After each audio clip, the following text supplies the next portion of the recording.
आतंकवादी का कोई धर्म नहीं होता, आतंकवादी का तो एक ही मजहब होता है।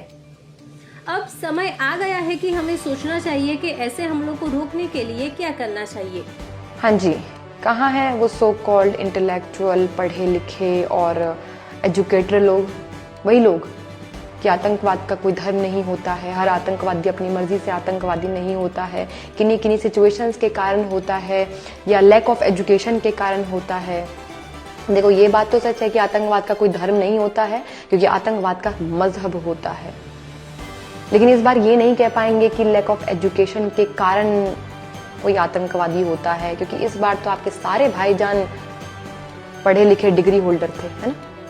सारे आंकड़े तो आपको पता ही होंगे कि कहाँ कहाँ से क्या बरामद हुआ है, कहाँ से AK-47 मिला है, कहाँ से RDX मिला है, कितने किलो मिला है, या कहाँ से RDX बनाने का सामान मिला है, कहाँ कहाँ से लोग पकड़े गए हैं और सबके नाम क्या थे विशेषकर, और सब अपने तुम्हारे डॉक्टर भाई साहब थे, है ना।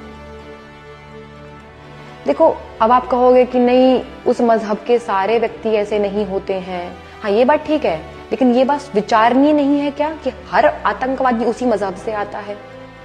इतने वर्षों से जो भी आतंकवादी हमले भारत के ऊपर हुए हैं, भारत में हुए हैं, उनमें मारने वाला, मरने वाला, फटने वाला अपना मजहब चीख चीख कर बता रहा है, अपना धर्म, सॉरी, अपना मजहब वो बता रहा है कि वो कहाँ से आ रहा है, उसका नाम क्या है विशेषकर, और वो क्यों मर रहा है, किसके फरमान से वो मर रहा है, वो सब बता रहा है। लेकिन हम एजुकेटेड इंटेलेक्चुअल लोग आज भी अपने बालकों को कह रहे हैं नहीं नहीं भाई भाई, नहीं नहीं भाईचारा निभाना है, नहीं सब एक ही होता है।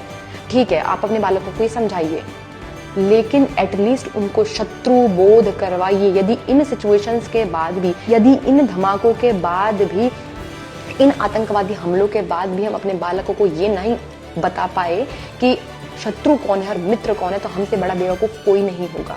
एटलीस्ट अपने बालकों को बताइए कि शत्रु और मित्र होने में क्या अंतर है, किन किन कारणों से सामने वाला आपका शत्रु हो सकता है, कौन कौन सी बात वो आपके सामने करेगा तो वो आपका शत्रु हो सकता है। विशेषकर अपनी बेटियों को समझाइए। केरला स्टोरी को बड़ा प्रोपोगेंडा कह रहे थे आप जैसे लोग। अब देख लीजिए केरला में क्या हो रहा है, मुस्लिम लड़कियां इंजेक्ट करी जा रही हैं हिंदू लड़कियों को कन्वर्ट करने के लिए।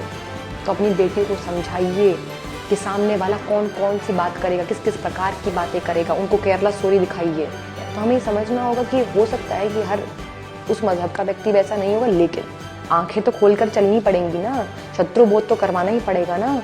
अगर आप अपने बालकों को शत्रु बोध नहीं करवा पाए, फिर कोई मतलब नहीं रह जाएगा। सच में। नमस्ते, जय श्री राम।